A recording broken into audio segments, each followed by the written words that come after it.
Oi, terceiro ano. Nós vamos começar a falar hoje sobre o domínio estrangeiro na América Portuguesa. A América Portuguesa foi objeto de cobiça e disputa das metrópoles entre os séculos XVI e XVIII.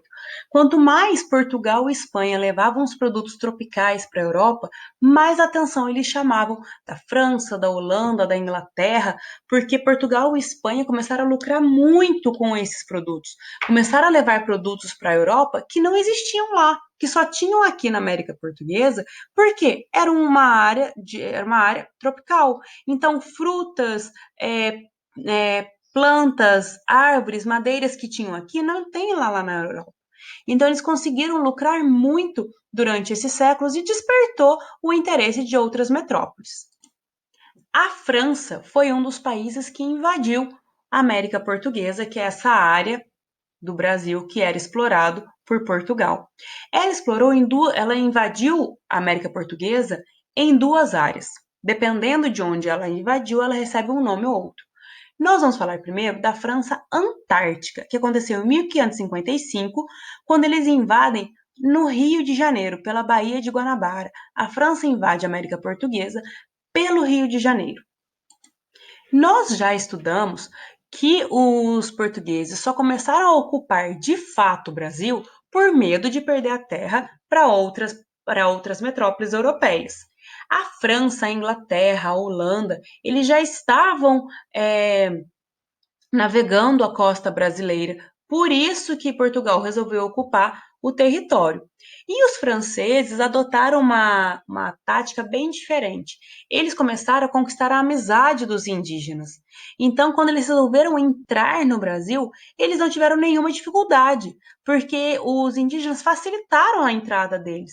Como eles foram fazendo amizade, ganhando a confiança dos índios ao longo dos anos, quando eles resolveram entrar de fato na região da América Portuguesa, eles não tiveram dificuldade, não. Por que que os franceses decidiram invadir o Brasil? Por que que eles decidiram tentar tomar um território que já era de Portugal? Primeiro, por razões econômicas, para explorar produtos que não tinham na Europa, os produtos tropicais, que estavam trazendo muito lucro para Portugal.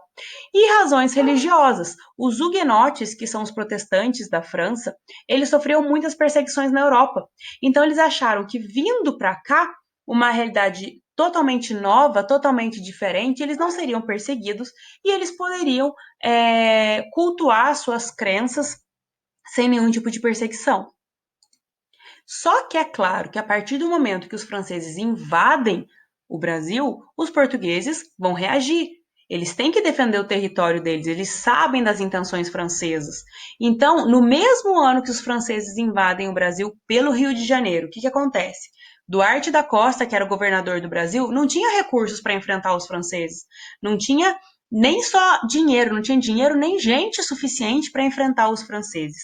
2 anos depois, em 1557, Mendes Sá, que vai ser o terceiro governador-geral do Brasil, ele chega de Portugal com reforços para expulsar os franceses daqui.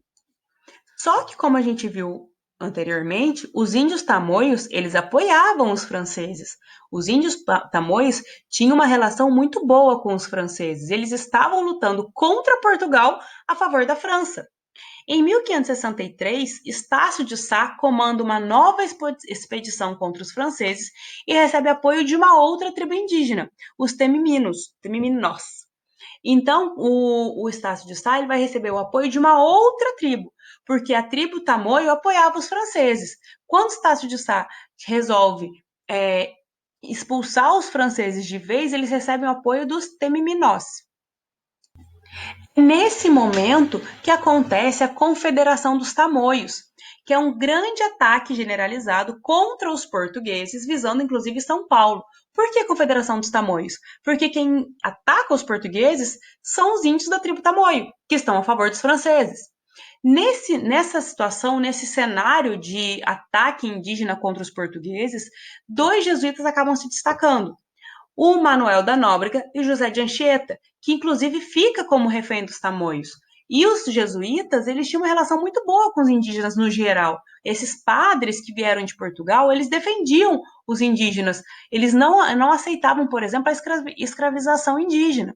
Então, esses dois padres, eles acabam se destacando, mas o José de Anchieta fica, inclusive, como refém dessa tribo. Em 1565, Estácio de Sá funda São Sebastião do Rio de Janeiro. Em 1567, eles conseguem expulsar definitivamente os franceses durante o governo de Mendes Sá. Porém, gente, isso tudo aconteceu na região do Rio de Janeiro, é a França Antártica. Os franceses ainda não desistiram de entrar no Brasil. Então, isso tudo acontece aqui na região sudeste. Funda-se o Rio de Janeiro, tem a Confederação dos Tamoios, tem o apoio dos tamoios aos franceses, só que em 1567, Mendes Sá consegue expulsá-los do Brasil. Não satisfeitos, os franceses vão tentar uma nova empreitada, vão tentar invadir o Brasil de novo. Só que, como pelo Rio de Janeiro não deu certo, eles vão tentar pelo norte. Eles vão tentar invadir pelo Maranhão, onde é chamada a França Equinocial.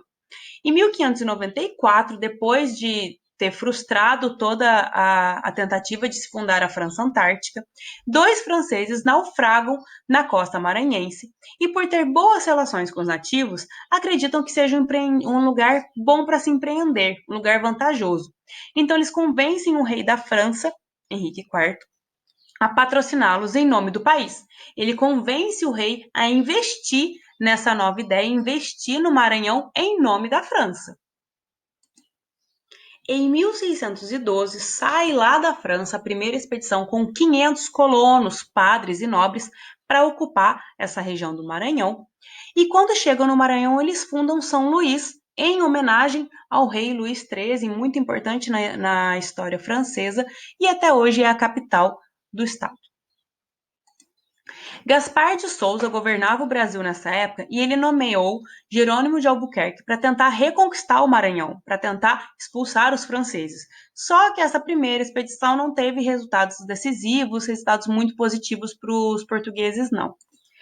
Já percebendo que os portugueses queriam retomar a região, os franceses vão pedir reforços e levam 7 indígenas para a corte francesa, para mostrar que eles têm o que oferecer, que eles querem reforços, porque essa região é uma região muito boa de se explorar.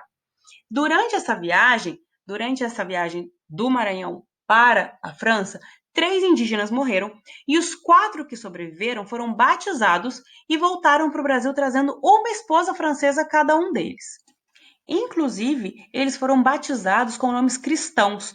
Um foi batizado de Luiz Maria, o outro de Luiz Henrique, mais um de Luiz de São João e o outro de Luiz Francisco, para mostrar que eles estavam realmente propícios à dominação francesa na região. Então, 4 indígenas vão para a França, são batizados na Igreja Católica com nomes católicos, casam-se com francesas para mostrar para o rei da França que valia a pena investir nessa dominação francesa nessa região do Brasil. Só que, mais uma vez, claro, os portugueses reagiram, eles não aceitavam a invasão francesa aqui no Brasil. Em 1614, tivemos a Batalha de Guaxenduba, entre os franceses e os luso-brasileiros, ou seja, entre os portugueses brasileiros contra os franceses.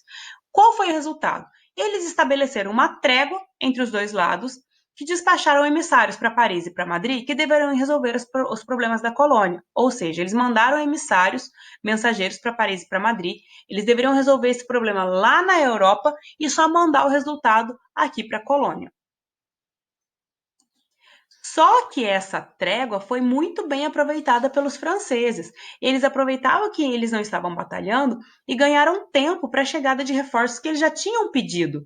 Quando os portugueses percebem que estão chegando mais franceses para continuar a invasão, é o fim da trégua e eles voltam a batalhar.